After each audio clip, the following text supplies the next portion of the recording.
Thank you again for joining us. For those of you who may not be familiar with ABI, we are essentially the state business organization. We've been around since 1903. We started as a state manufacturers association before expanding to include all industries. And we do a lot of different things at ABI. And one thing that we work really hard to do is make sure that we're providing a return on investment. And what we hear time and time again from members is that workforce is an issue. And that looks like a lot of different things. And one of those things is making sure that we have a talent pipeline ready to go for the next generation, and also making sure that we have opportunities for students to get an idea of opportunities they have in Iowa, different careers.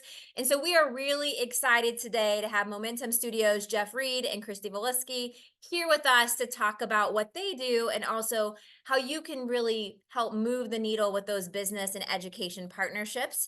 So Jeff and Kristy have been members for quite a few years at ABI. We're really excited to see how their business and what they've done has evolved. And so really excited for the conversation today. We aren't the experts in this space, but what we do is we bring members together that are the experts to help our members work together. So Jeff, I'm going to turn it over to you to do a little bit more about Momentum and introduce Kristy.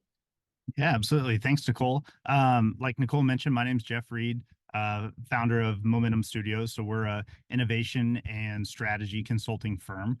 We work with a lot of companies that are startups, social impact organizations, all the way to mid to large size for-profit businesses. So one of the sectors that we're extremely passionate about and excited to talk about today is education. Actually, it's something that in the past, I don't know, 5 years or so has become maybe an internal passion of the company. Being able to partner with Kristy and have her on the team and really look at what we're going to talk about today from a work-based learning side, but also just education as a larger ecosystem has been really exciting. So I'm going to stop talking because I'd rather have Kristy share her knowledge of what we're going to unpack today. So I'll turn it over to you, Kristy. Thank you for that, Jeff. I'm going to go ahead, just a pause here while I pull up the presentation. So I'm excited to be able to share with you today more on work-based learning. My expertise comes typically from the education side, however, spent a lot of years understanding business side, as well as how do we grow and sustain those partnerships. So today it's kind of giving a flip perspective from business, like you know what you need, as Nicole had mentioned, but how do we engage with education thoughtfully so that we can actually see momentum? And as the title says, really move the needle to really advance the partnerships that we have. So the purpose for today's presentation is really effectively, efficiently engaging with education to maximize impact because everybody's busy. So how can we do this thoughtfully? How do we use the systems that are already in place? What are the right words to use and the approaches so that we can see the greatest increase and the impact for you as an organization when you're working with education? Now, education as a whole includes K through 12, as well as our colleges. Typically, working with colleges hasn't been anything new, that's ongoing, but working with high school and age and younger is something that some businesses struggle with. So the focus for today is going to be on K-12. However, this is very applicable to colleges, especially if you aren't currently engaging with colleges. So when it comes to work-based learning, there's research out there. The Brookings Institute had found that from a student lens, if we're looking at work-based learning from a learning piece of it, there's three major outcomes when done well. The first one is these positive relationships with adults for student learning. And this doesn't necessarily mean just in education. This can also be within business as well.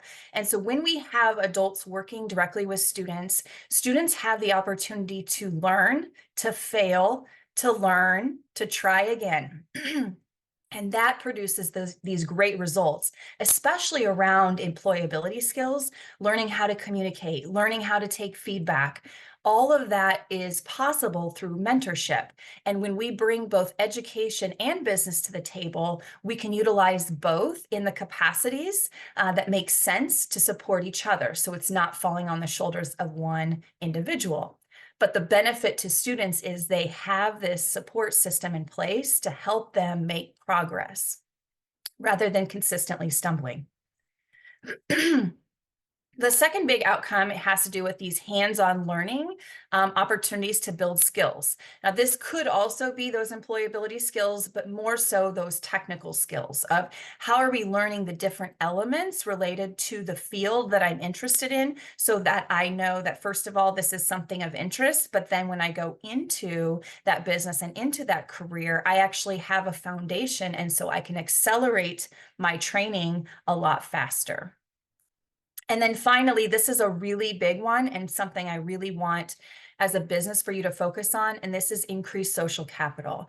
So students or individuals have a personal professional network based off of the adults in their lives. So when we look at a high school student, who they have access to is pretty limited based off the adults in their household and who they are connected to. I think we automatically assume that traditionally people look up all these different places to work and they make these decisions, but research has found that it's based off of what the adults in your household are doing and the connections that they have. That is the likelihood of what you will actually go into.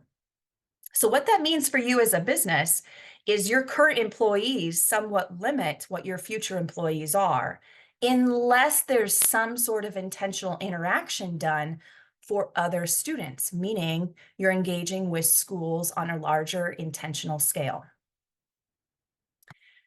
This last part really builds into additional research that's been done internationally that shows and demonstrates the limited options that students in high school really believe they have without some form of career learning through work-based learning.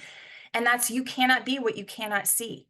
We can pretend that there's all these options, and you may have heard students rattle off, well, I'm going to be this. But what's the reality? When you start looking at the data and tracking where students are going, they are typically following suit to what they have access to and what they feel like they're comfortable doing, unless somebody interacts and intervenes. So that's where engaging with education is important. We show students what's possible. It's no longer a mystery of what this business does on Main Street. We show them this is a great career. This is a great business. We'd love for you to be able to use your talents here. It's being able to show students the path that this is an opportunity that you can access. If businesses provide no interaction, students won't consider the career. It won't be on their radar. They'll think that they can't have this in their communities and that they need to leave their community, the state, to find these careers that are aligning with their interests. If there's limited interaction, there's going to be limited student interest because the impact is still pretty low on interacting with your future talent. It's when we have that high interaction that we can develop ongoing student interest, because you know that just because you talk to someone about the career doesn't mean that that's something that they want to do. But the more that you talk to, the more you're going to be able to engage and find future talent to be able to connect with your business. Now, this high interaction doesn't have to be scary. It's just being really thoughtful on how we're engaging. This includes everything from awareness to training activities. And without us even diving into what that means, it's just the very introductory to the on-site training opportunities. So for example, let's say that you as a business, you host a job shadow once a year. That means you're interacting with one student to make an impact for that one student to be interested in your business. Versus if you're supporting something at the school where you're working with a class that's 25 students, for example, and maybe you host a job shadow, maybe you offer an internship, you're increasing the opportunities, you're increasing the engagement and the likelihood that a student will not only see and be interested, but follow through and want to continue working for you. So how do we cultivate talent? We need to engage in short-term, one-day interactions with youth so that students can develop those career aspirations, and it shapes what courses that they enroll in. So if they engage with you and you talk about, this is what we do, this is what this career is, and we're interested in this, then the student can go back and look at, well, what is offered at my school? What are my options to further my education, to dive deeper into this and develop skills and knowledge so that I can extend my learning and opportunities and be more advanced to take advantage of more advanced opportunities with your organization. It also provides that interest in careers in your organization, period, because there's more interaction. There's more students who know about this. There's more ongoing development. Long-term experiences such as internships or apprenticeships also provide some value. Those have the strongest connections because students are interested in those careers. They're doing some long-term training with your organization. They're developing the skills and they're contributing back to your organization. An internship is not an extended job shadow where they just come and watch. Students learn, train, and then provide value or ROI to your organization. So students and businesses both need these short-term and long-term experiences to know what's possible, as well as to make the greatest impact opportunity for your organization. So what does this mean? We need to find ways to connect and develop our talent, and we're all busy. So this falling on the shoulders of just your business is a huge and too much of an ask. Falling on the shoulders of just education is too difficult and too much of an ask. So how do we work together to really make sure that we progress these opportunities for both students and our businesses? Because we need it. We need students to know about the great opportunities your businesses offer. We need students to know what we have to offer in our communities here in Iowa, because we want students to want to stay and to return to our communities to contribute, and because we want that long-term investment for our communities. So what can you do? Collaborate for work-based learning at the school. Hosting those events that are at the school, they're not intense for you as an organization. You come for the day or for a couple hours, and you provide this experience and this knowledge, which is really helpful for high impact for students.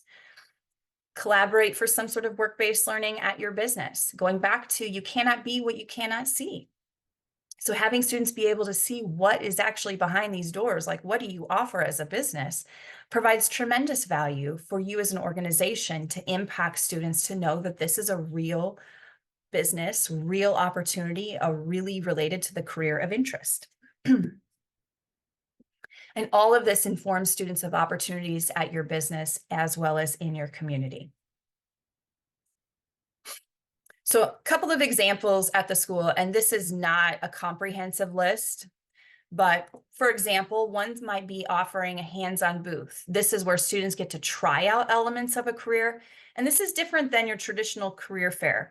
Career fairs for colleges are great. You're hiring and employing students directly, but career fairs at a high school or a middle school, you're not necessarily hiring students. You're trying to get students interested in your careers. So switching it from here's what we do careers to here's something, let's try it out, has a high impact on students to really visualize and see this is what it would be like.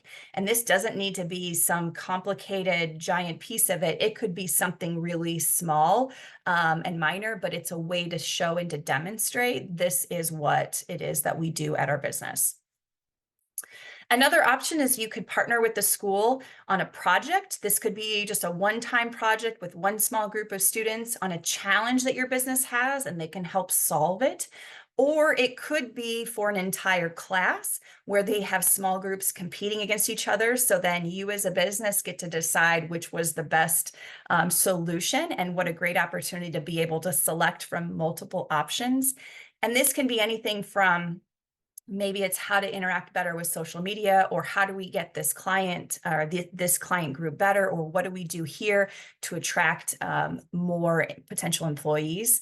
So there's a lot of possibilities with projects, and your teachers at your school districts nearby will have some ideas. So this is definitely something to consider. But again, these are just two examples. There's a lot of different opportunities. At your business, a couple of things. One is we can combine what a traditional tour is, where students will walk around and see things, to provide opportunities for short interaction for those informational interviews. And this is a better solution for job shadows where students may not be showing up for a variety of reasons. This is supported by an educator. This is where students are prepared ahead of time. This is where the students who need additional support are provided that additional support, as well as all the transportation is provided.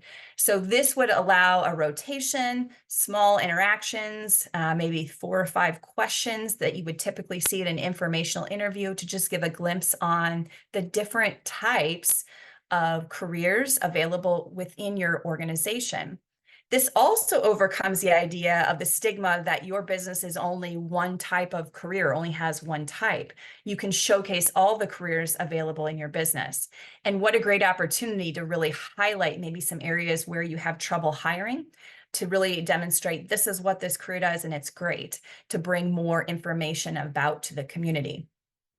This I put on the last bullet here, high impact and support, because if you think about this in a comparison to a job shadow, one student for 2 to 8 hours. In this example here, you could have a class of 25 in an hour. So you're able to be more efficient with your time and to make an impact on students so that they can make informed decisions. Another one, I know you guys have gotten a lot of information about apprenticeships, so I want to give a little bit of a flip side on internships. These are short-term types of experiences. They could be a semester long, they could be a year long. It depends on how the school has set it up. And this is where students can learn, gain skills, support your business. The longer the student is with you, the more they'll understand your business and the more they're going to be able to contribute back through a variety of different projects that you would like students to help support. This is something that is still evolving here in our state, but if you ask about this, schools should be aware of these opportunities, especially at the high school, so that you can build these out. Now, there are summer internships that are put out there, and some businesses choose to do these. If you do an internship in the summer, it will be on you as a business to fully support. If you do an internship during the school year in collaboration with the school, you will have the added benefit of the school supporting through a work-based learning coordinator to make sure everything is flowing and have the supports in place that you will need. And again, these are just 2 examples that you could do at your business. So as promised, let's make this easy. So let's cut this down into 2 steps, because this is information, a lot of information to sort through, but what do you do next? Let's make it easy. 2 steps. Step 1, what are you currently doing? And where are you doing this? Because the likelihood that you have staff who are engaging with the schools is pretty high. Don't get caught up on terms, but find out, what are you offering at your business and at the school? Do you have individuals partnering with JA to be classroom speakers? Because that is an element of work-based learning. Where are they doing that? What schools are you involved in? Don't get caught up on the terminology, as I said. Just find out who's engaging with the schools and where, and what careers are being talked about. Do you struggle to fill one type of position? Is anybody talking about that? And who are they talking about that to? Again, remember that high impact, the more students that hear about it, the greater the likelihood you'll have students actually want to continue and engage with you. So why would we collect this information? When you know what is currently happening, then you can reduce duplication. Why try and reinvent something that's already in place?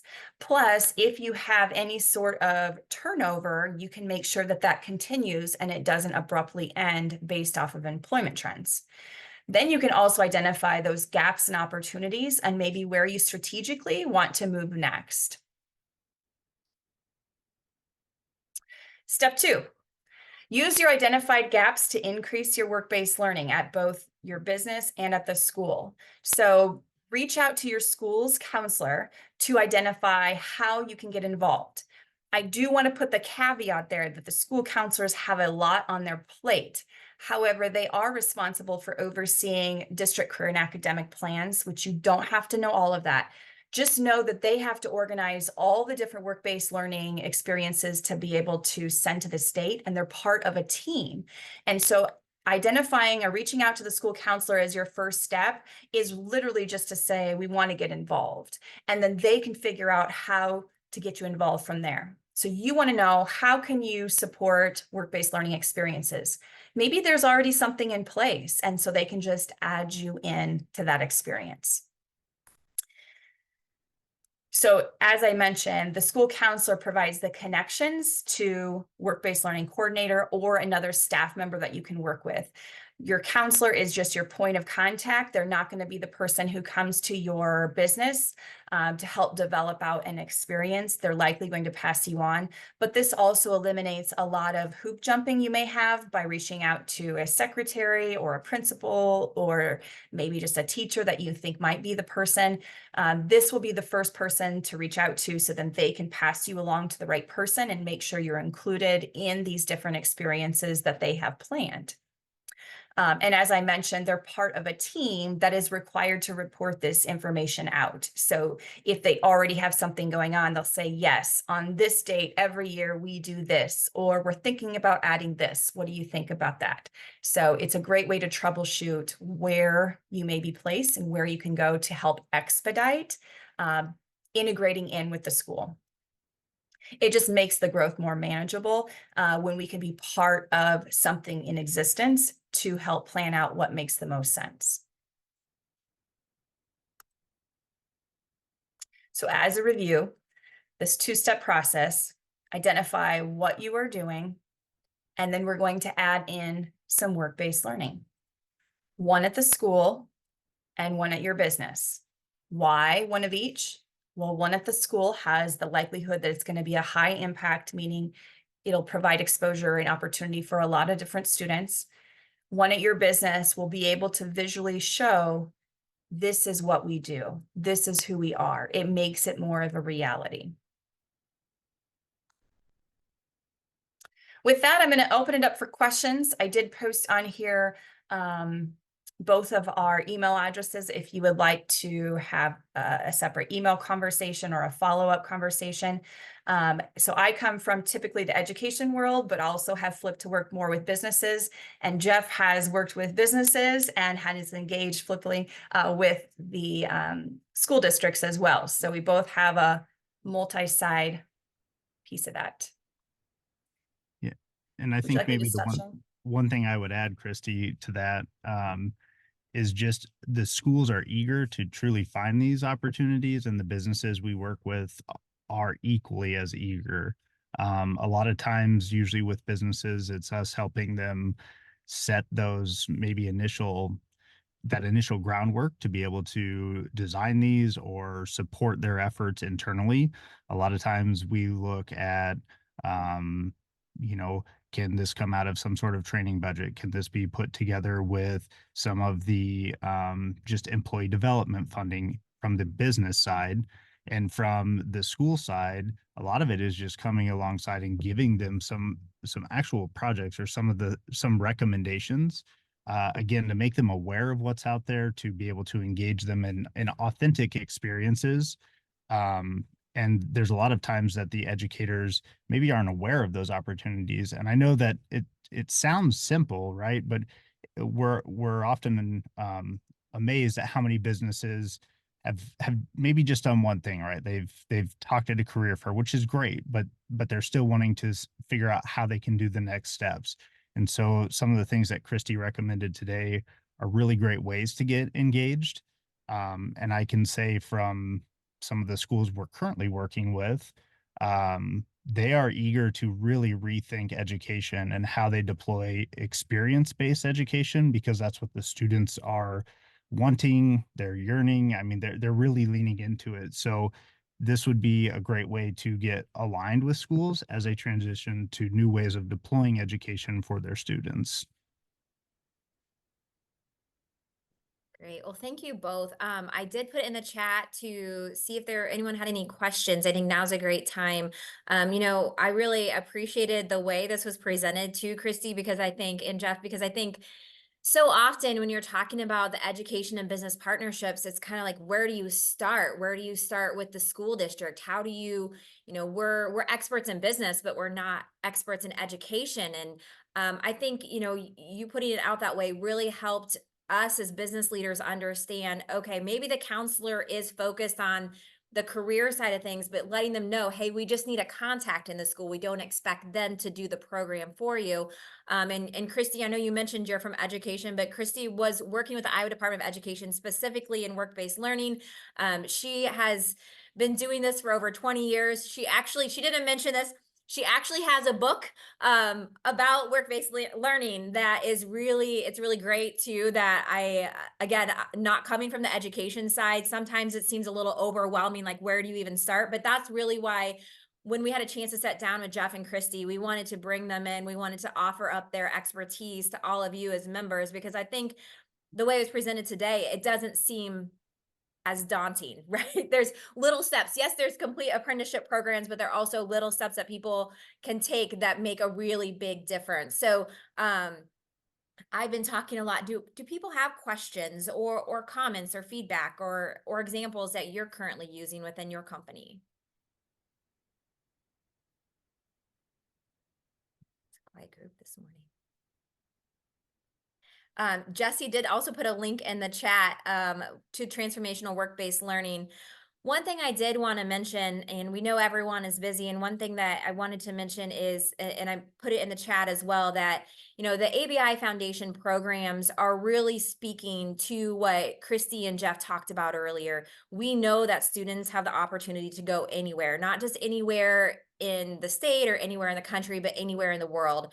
So a lot of what we do at ABI and the ABI Foundation is we really create and implement programs that help keep these students and professionals in the state. And so the sooner that we can work with these students, and I know that through the programs that Jesse leads, Business Horizons, it's for high school students. It's an opportunity to engage those career professionals with high school students outside of the classroom. But we have the registration is open for that now, Jesse. So I don't know if you want to put that in the chat as well. Leadership Iowa University for college students. And one thing I did want to mention too is if you do have obviously employees and that have children that are in high school or college age, please let them know about these programs. Jesse and Kendall do a much better job than I do, but we've never turned a student away. These are great opportunities, and sometimes there are students from all over the state that don't have the means to to go to a week-long program on a college campus. We have supporters through ABI, and that we can make sure those students have the opportunity to go. I also wanted to mention just briefly our Elevate Elevate program, which speaks to some of the stuff that Kristy and Jeff are talking about. It's really trying to get kids and their parents to know about manufacturing careers. But we have a scholarship application open right now. So if you know students that are interested in going into community college anywhere in the manufacturing realm, encourage them to apply for this. It's a $500 scholarship, and it can go to things beyond tuition. So it can go to help pay for books or supplies that they may need to help their career. Kristy put her, oh, we do have a question too in the chat. Kristy put the contacts in there. Jesse, go ahead, and I don't know if you want to unmute and mention that, because I think that is something too that comes up a lot. Yeah, thanks, Nicole. I tossed that question in the chat there because we do get that a lot from business partners. They're just very hesitant to maybe provide a job shadow or an internship because there might be liability issues. Or it's just a time management of, well, who's going to do this? And Kristy, you touched on it a little bit already in saying that, well, you're probably doing more than you know, and there's an easy opportunity for you. But what advice would the two of you really give to our business partners who may be hesitant about putting something together because they're just not sure how they're going to manage it? Yeah, well, first of all, I would just say, in the past, it's been easy to say, well, it's too hard. There's all these things, we're just not going to do it. But here's the reality. We continue to bleed students from our state, from our rural communities. And part of that is they don't see that there's any future for them. If all they can ever access in their communities are part-time jobs and they have no idea, again, you cannot be what you cannot see, they're going to truly believe that they have to leave. And so we have to do something. We have to get students to see there's great opportunity here in our communities. I would say doing an internship, I mean, it is some work, but once you've done it once and you get the hang of it, it's not so bad. Partner with the school. What does their program look like? Being able to work with them, they can help you navigate and troubleshoot. What can a student do? Looking through those labor laws to understand, like, what shouldn't the student do? What should the student do? And if it's too difficult, especially in some of our manufacturers, to get started, or it's going to be time consuming to work through all the red tape, can you get somebody in HR? Could you do an intern in marketing or business? They're not around any of the other equipment that would be a potential safety consideration, but they get to see what the business does, and they get to help promote and understand your company.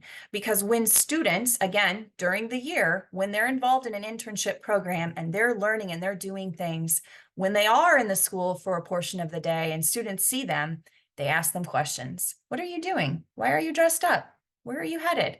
And they talk about the company. And then pretty soon you have multiple students who want to come and intern for you, and you can then be selective about who you have. Plus, now you have a larger talent pool of students who are interested. So I would just say, like, we can't wait anymore. So being able to navigate how you can get students in, I think, is the other piece of it. So if you can't have them do this, what about this? Especially if we can prove. And there's different forms that you don't have to know all the differences of, but one of those will help identify the equipment the student cannot be on. And by identifying what equipment the student can't be on, and everybody is aware of it, it reduces the liability. So there is that element too that can be super helpful. Jeff, I'll let you pipe in. You're on mute. There we go. I would agree with you, Kristy. There's always a version, right, that can be deployed. A lot of times it is thinking differently in the business. You know, one thing that I've seen a lot, or we've seen a lot, is companies identifying or explaining their offer as their industry. And what I mean by that is, you know, we're manufacturing or we're construction, but like Kristy alluded to, there are so many other opportunities within that manufacturing facility or that construction company, right? I mean, think of how many manufacturing companies have people who are computer programmers or scientists, or they're, you know, biologists because they're researching things. So finding different avenues besides maybe thinking of it as or presenting it as manufacturing is something more of a reflection piece of how are we presenting this to students, and what do they think our offer is. And I would also agree or say that, you know, it's to not do it is tough to hear, because then we also hear we don't have enough labor. So at what point, right, it's really asking yourself internally, and it's digging deep, right, and asking those tough questions to your leadership team, to yourself, if you lead an organization, of at what point do we say, okay, we have to do this, because no longer can we say we can't, because no matter what, we always are needing people and it's not going away. So we have to try something new, and reaching out to resources, or like the ones Kristy alluded to help navigate those situations are really important. But I think that's just kind of a reflective question, right? Of if we still need people, but we're not willing to do these things, what are we changing in our business to actually make this happen? Jeff, that's so true. You know, we see that here, even as a small organization at ABI. What's great is we've just recently started having interns more often, right? And as a lean team, sometimes you think, oh, that's an investment of time. Who's going to be the point person on that? But we've had high school students and college students, and it's made an opportunity. It's made a difference for us as an organization. And also part of what we do at ABI is to help talk about Iowa, to talk about businesses. And so it's really a unique opportunity for companies and for organizations to be part of sharing the story of all we have to offer in the state. Another question, and you know, Jessie is kind of our in-house resident expert when it comes to work-based learning. She has a lot of she works a lot with schools, with Department of Education as well, serves on committees as well. So from the membership standpoint, for those of you that are involved in ABI, if you have questions about this work-based learning or some of our programs, feel free to reach out to Jesse about those as well. Jesse had a great question, Kristy, about, can you touch on the work-based learning clearinghouse? Yes. So it's the clearinghouse for work-based learning, and it's an opportunity as a business that you can post a project for your business, and then an educator can pick it up and offer it to their class or to the group of students to complete, and then you can interact virtually, or you can find a way to interact in person. So it does afford an opportunity if you're wanting a larger audience rather than just in your community to be able to engage with, for them to understand your business.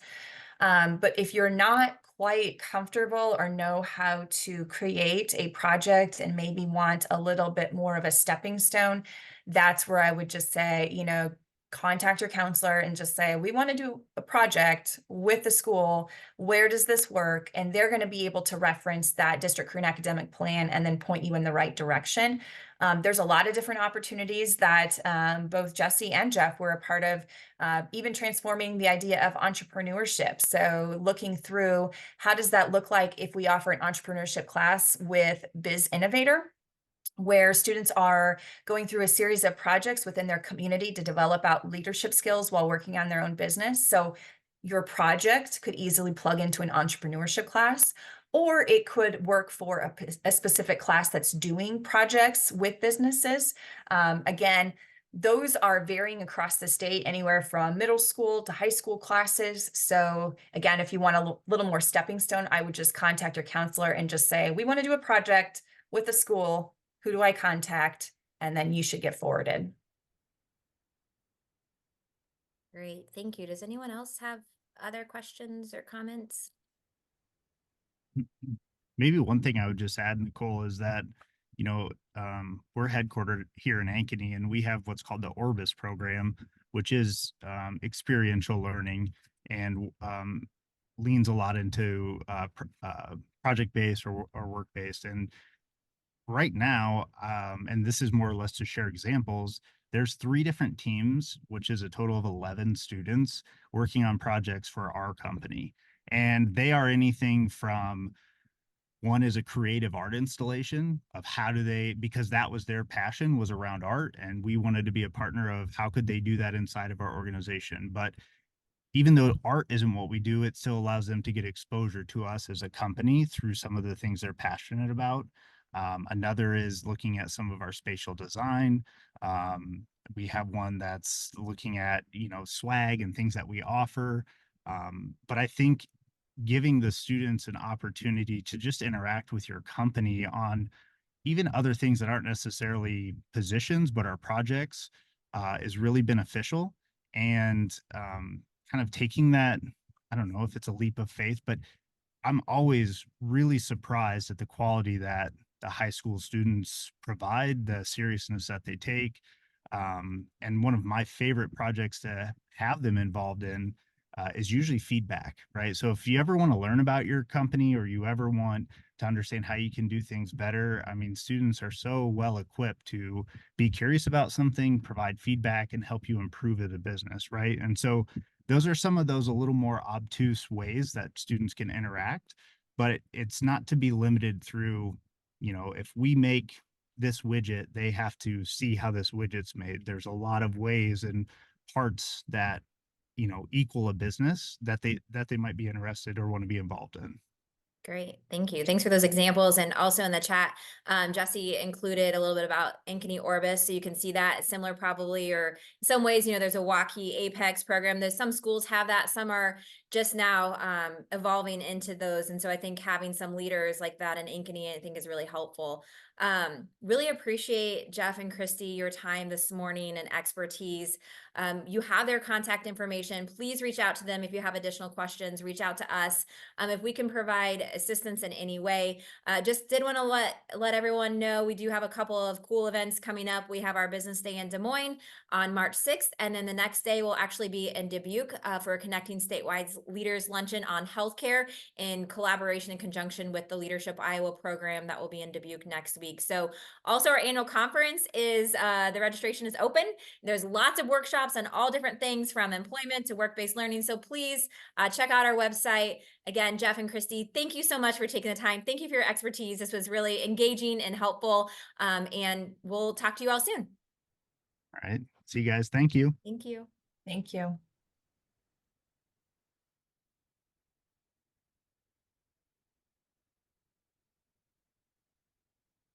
And I'll just export Nicole oh, we're still recording.